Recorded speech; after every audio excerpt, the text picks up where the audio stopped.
Billiards, or pool, is one of those fun pastimes that you can play anywhere. I grew up with a pool table in my home. Granted, it became just a table with junk on it over time, but we did manage to play some pool on it on occasion. I was never any good, but my dad was pretty awesome. At least, in my eyes, he was. Anyway, the NES had 4 billiards games on it we'll be talking about today. Championship Pool, Side Pocket, Break Time, and Lunar Pool. Let's get started.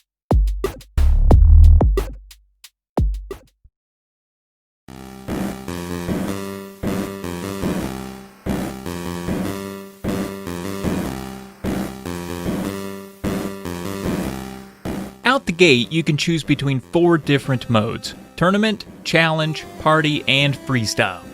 It's worth noting that this game is fairly deep in terms of modes and the types of games you can play.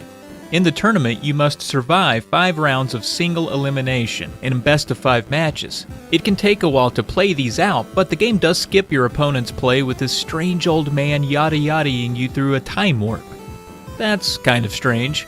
Then there's Challenge Mode, where you can practice 6 different games and hone your skills like accuracy, speed, and touch. The games include Straight Pool, 15 Ball, Equal Offense, Speed Pool, Rotation, and 14-1 Continuous. I'm not familiar enough with pool to know the nitty-gritty of these games, but the manual tells you everything you need to know. Then there's Party Mode. Here, up to 8 players can play, each assigned to one of the 2 controllers, or even just one controller that you can pass around. At the end, the player with the most pocketed balls gets the most points and wins. Lastly, the Freestyle Mode, where you can put the ball anywhere you like and sort of create your own games. There's a ton here for just a game about pool. It's actually kind of impressive. In the game itself, for starters, you can press select to zoom in and out of the table to get a better feel for where you are. It's a bit of a drag to move the reticle around the table. It's super slow, but you can press B to speed it up, which is nice. When lining up a shot, it'll show you a predicted path of the shot before you take it. Just don't always trust it. You can adjust the spin and power of your shots, but you don't have to for each shot, which is both good and bad. Good being that it speeds the game up somewhat, the bad being that if you do want to change these things, they require separate menus. Power isn't bad since you just press B to bring that up before you shoot. For spin, or English, you'll need to press select first. I found it hard to determine which balls were solids and which were stripes, as well as their numbers. Thankfully, there's a setting in the game to change the views so that the balls are shown by number, which helped me see it better. There are lots of little thoughtful touches like this that make this game kind of impressive for its time in terms of accessibility and options. The biggest issue I have with it is that the CPU is a little too good. You don't get to see the CPU shots, and whatever dice it's rolling in the background feels stacked against you.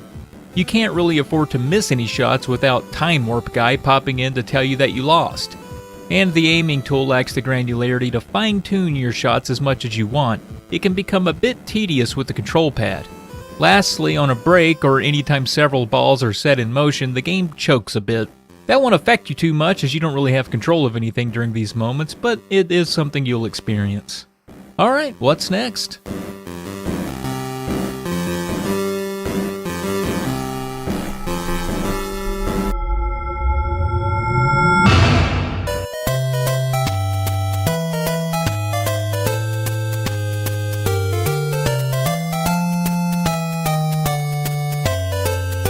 The first thing you'll notice about Side Pocket is that it's a little easier to see. Everything is slightly bigger, including the pockets, making this one a tiny bit more forgiving with your shot accuracy. Side Pocket isn't as deep in terms of modes as Championship Pool, but does offer a 2-player mode and a campaign of sorts where you play for the championship. A neat touch is that there is a training mode here that walks you through some pool strategies and shows you how and when to apply English on your shot, how much power you should put behind a shot, and how best to use the rails or cushion. It's a good place to start before you jump into the campaign. 2 players can play 9 Ball, a mode of play where the first to sink the 9 ball after balls 1 through 8 have been sunk is the winner, or you can play a regular pocket match where the player with the most points through 5 matches wins. Because the matches are so large and the area of the table seems modified to fit the screen, you can usually get by pretty easily by hitting the balls hard enough. They seem to eventually fall in a pocket somewhere. You just need to be careful of fouling or sinking the cue ball by accident, or knocking in a ball that is your opponent's. To shoot on this one, it works a bit more naturally than Championship Pool. Press A to begin the power meter and A again to take the shot. You can add English to shots here as well. All in all, Side Pocket is decent, especially for beginners or folks who want to play each other casually. It has more of an arcade feel to it than striving for a one-for-one representation of pool.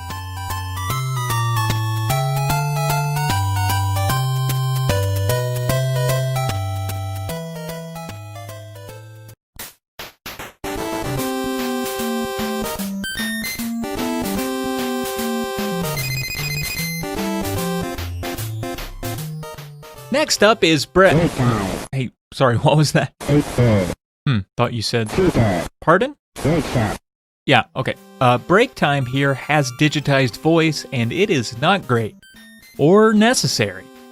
This one has 4 modes or 2 players to enjoy 9-ball, 8-ball, rotation, and 14-1 continuous. Again, I'm not well versed in these modes, but it all seems pretty straightforward when you start playing. Once you choose the mode you want, you have a choice to play on your own, with a pal, or, watch. If for some reason you like the NES to play pool against itself in the background while you do something less boring, like think back on your favorite socks, then this is perfect. Visually, this one is fine, not too different from Side Pocket and kind of a mix between Side Pocket and Championship Pool in some ways, but it's slower. For starters, moving the reticle around the table for aiming your shot feels like you're sliding it through glue. And unlike Championship Pool, pressing B doesn't speed it up. Then after each shot against the computer, you have to wait for your opponent to think. Probably about those socks, but it sometimes varies how long they take to ponder their next shot. I'm not sure it's necessary time the game actually needs to think about its next shot, or if it's there to add some needless amount of realism. Thankfully, because of all of this, there is a password system for the tournament mode. So if you manage to win a few matches spanning the United States but don't feel like you can go on, you can take down a password to resume later. This one is kinda tough for a couple reasons. One is just simply the computer opponent rarely takes a bad shot, which means in order to do well in the tournament, you have to be on point.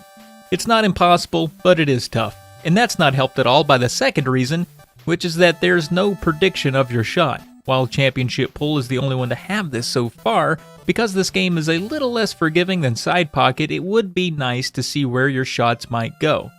It seems a lot of times what you expect your shot to do and what it does are two different things. As a billiards game, break time is fine. For exhibition matches, you can choose between 4 different opponents who vary the difficulty, so that's nice. There are plenty of modes to play, and it's going to be best with 2 people as the computer is a tough match. The music is also very grating. It just loops over and over, so that's not great. But all in all, yeah, it'll do.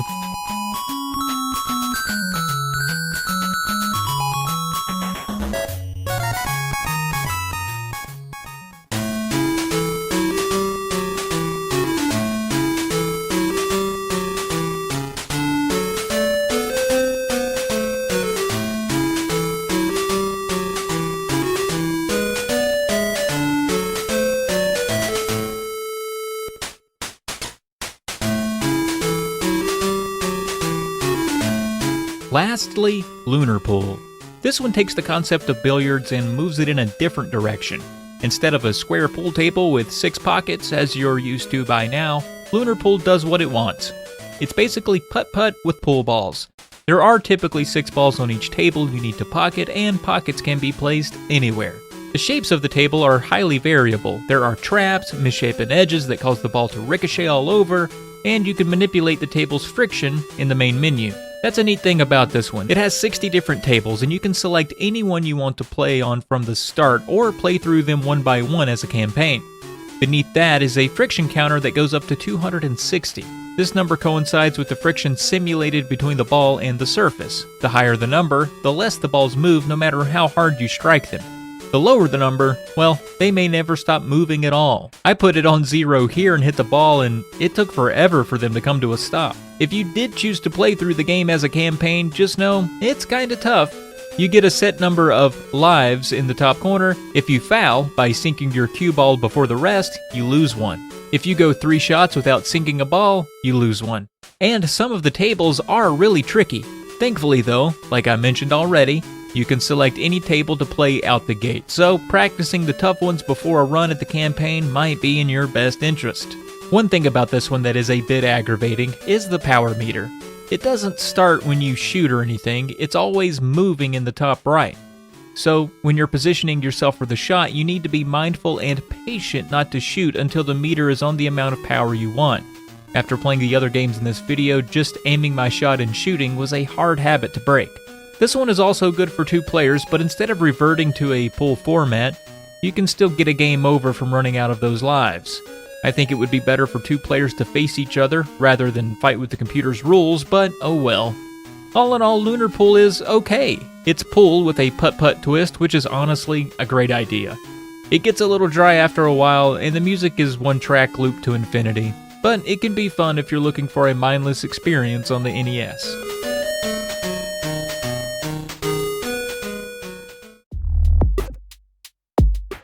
Of these 4 games, it's really hard to choose a winner. Honestly, they all seem to have equal weight when you compare the pros and cons. Championship Pool is probably the most complete in terms of modes, Side Pocket is a little more beginner-friendly, Break Time at least lets you choose your difficulty, and Lunar Pool is over the moon with different table types and challenges. Alright, that does it for Billiards games on the NES. Somebody say something? And thanks for watching.